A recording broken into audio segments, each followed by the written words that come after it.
Islamic bank کیا کرتا ہے سود میں اور اسلامی جو طریقہ کار ہے نا اس میں فرق یہ ہے کہ میں آپ کے پاس آتا ہوں, آپ ایک بینک ہے یا کمپنی ہے یا کچھ بھی ہے, میں آ کے آپ سے کہتا ہوں کہ یار مجھے گھر خریدنا ہے, مجھے 1 کروڑ روپے آپ قرضہ دے دیں گھر خریدنے کے لیے. آپ کہتے ہیں میں فری میں نہیں دیتا, 1 کروڑ کا گھر خریدو اور 1.5 کروڑ مجھے قسطیں باندھ دو, تو یہ خالص سود ہے. جائز طریقہ اس کا یہ ہے کہ میں آپ کے پاس آتا ہوں, 1 کروڑ کا مجھے گھر چاہیے, آپ کہتے ہیں میں آپ کو قرضہ نہیں دوں گا کیونکہ قرضے پہ ہی سود ہوتا ہے, میں آپ کو 1 کروڑ کا گھر خریدوں گا, اپنے قبضے میں لوں گا اور پھر میں آپ کو 1.5 کروڑ کا بیچ دوں گا. یہ بالکل جائز ہے, حلال ہے. قسطوں پہ چیز ہمیشہ مہنگی ہی ہوتی ہے. بعض لوگوں نے کہا قسطوں کا کاروبار بھی اسلام میں جائز نہیں, یہ بالکل شریعت کی وہ لوگ جو الف بے نہیں جانتے شاید انہوں نے یہ بات کی ہوگی, کیونکہ جب اسلام میں سود کو حرام قرار دیا گیا ہے تو مشرکین مکہ نے کہا کہ قسطوں کا کاروبار بھی تو یہی ہوتا ہے, کیش پہ چیز ہمیشہ سستی ہوتی ہے, قسطوں پہ ہمیشہ مہنگی ہوتی ہے, لیکن اسی مجلس میں طے ہو جائے.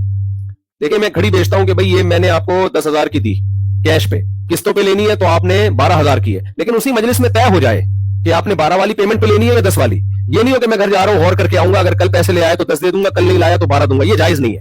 اسی مجلس میں طے ہو جائے کہ 10 والی قیمت پہ لینا ہے یا 12 والی. اب جب طے ہو گیا تو پھر 12 10 نہیں ہوں گے, 10 12 نہیں ہوں گے, تو یہ جائز ہے. تو مشرکین نے یہی اعتراض کیا تھا کہ یہ ہم جب کیش پیمنٹ پہ لیتے ہیں چیز سستی ہوتی ہے, قسطوں پہ مہنگی ہوتی ہے, تو سود میں بھی تو یہی ہے, تو دونوں میں کیا فرق ہے؟ تو اللہ نے فرق کیا بیان کیا, فرمایا احل اللہ البیع وحرم الربا. فرق یہ ہے کہ اس کو اللہ نے حلال کیا, اس کو حرام کیا اللہ نے. تو اب لوگ کہتے ہیں کان ادھر سے پکڑو ادھر سے پکڑو, اسلامک بینکنگ میں بھی تو یہ ہو رہا ہے. نہیں بھائی, کان ادھر سے پکڑو ادھر سے پکڑو والی بات نہیں ہے. ایک ہے پیسہ کمانے کا جائز طریقہ اور ایک ہے پیسہ کمانے کا ناجائز طریقہ. میں ایک آسان مثال دیتا ہوں. دیکھو آپ میرے پاس آئے کہ بھائی 1 لاکھ روپے چاہیے, بول تو آئیں گے نہیں, مجھے امید ہے انشاءاللہ. میرے پاس کیوں آئیں گے آپ کو ڈر ہوگا مولوی صاحب کہیں گے 2 لاکھ روپے چندہ چاہیے مجھے. تو آپ آئے میرے پاس 1 لاکھ روپے مجھے چاہیے اور میں کہہ رہا ہوں یار میں تو 1 لاکھ فری میں دوں گا, تو 1 مہینے بعد مجھے 2,000 پروفٹ چاہیے. یہ خالص سود ہے. جائز طریقہ کیا ہے؟ میں 1 لاکھ کی چیز خریدوں اور آپ کو 1 مہینے کی انسٹالمنٹ پہ 1,02,000 کی بیچ دوں. رزلٹ سیم آیا کہ نہیں آیا؟ بولے نا کہ سیم رزلٹ. اب آپ اس چیز کو کیش کرا لو. یہی چیز مشرکین کنفیوز ہوتے تھے کہ یہ تو وہی ہے, کوئی فرق تھوڑی ہے. اللہ نے کہا فرق ہے, یہ حلال ہے وہ کیا ہے؟ حرام ہے. حالانکہ بہت بڑا فرق ہے, جب بڑے پیمانے پر ہوتا ہے تو پوری معیشت ہل جاتی ہے اس سے, لیکن اس فرق میں جانے کا شریعت نے ہمیں مکلف نہیں بنایا, کیونکہ قانون جب بنایا جاتا ہے ایک ایک کو بٹھا کے سمجھایا نہیں جاتا کہ اس میں کیا کیا حکمت ہے.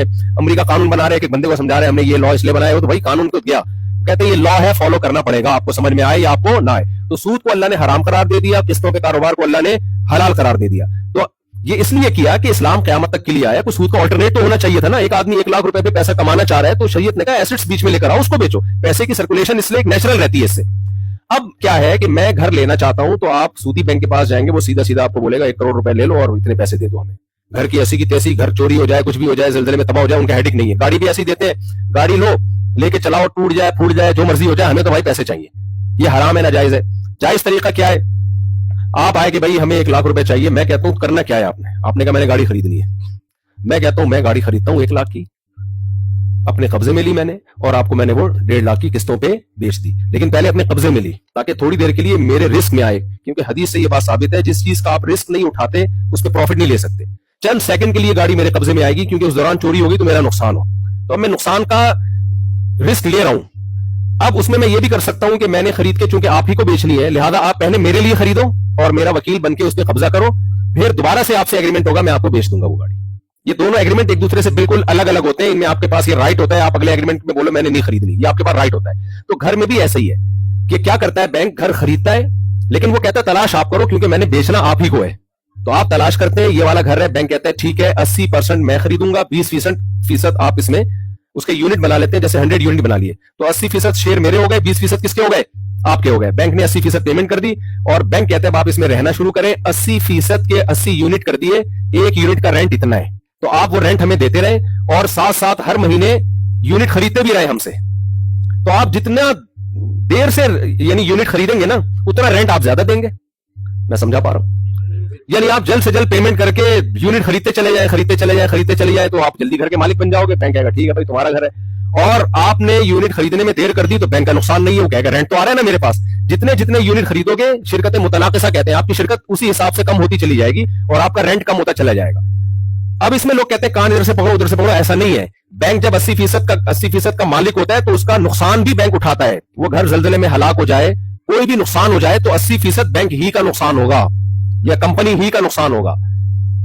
اگر اس کی انشورنس کرائی ہوئی, انشورنس جائز نہیں ہے لیکن ایک مثال دے رہا ہوں, تو کرائیے تو وہ بینک کرائے گا. کیونکہ وہ آپ کا رسک نہیں ہے. اسی طرح گاڑی رینٹ پہ لے کے بینک نے آپ کو دے دی, گاڑی ٹھک گئی کہیں تو بینک کا نقصان ہے, آپ کا نقصان نہیں ہوگا اس میں. تو اس طریقے سے اگر کوئی شخص یا کوئی کمپنی یا کوئی بینک بزنس کر رہا ہے تو وہ جائز ہے. اور اگر یہ نہیں ہے, مثال کے طور پر بینک نے کہا 80% گھر ہمارا ہے, 20% آپ کا ہے, آپ نے کہا بینک سے اگر یہ ڈاکوؤں نے قبضہ کر لیا تو 80% نقصان آپ کا ہے, بینک کہہ رہے نہیں میرا نہیں ہے. اس کا مطلب یہ صرف ڈاکومنٹس میں ہو رہا ہے, حقیقت میں نہیں ہو رہا. میں سمجھا پا رہا ہوں؟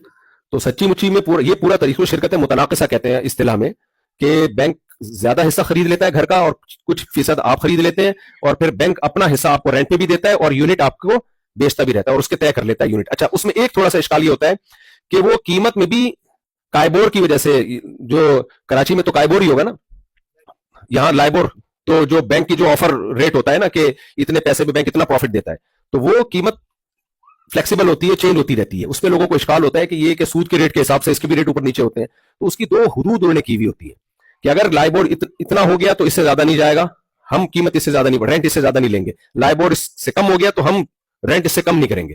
اس کی گنجائش ہے شریعت میں, کیونکہ یہ اتنی یعنی تھوڑی اس میں وہ کمی بیشی ہوتی ہے کہ یہ دونوں پارٹنر اس پہ راضی ہوتے ہیں, اس میں کوئی نزاع یا جھگڑے کا خطرہ نہیں ہوتا. تو اس طرح سے اگر کوئی کر رہا ہے تو ٹھیک ہے, اگر نہیں کر رہا تو پھر وہ ڈرامہ کر رہا ہے.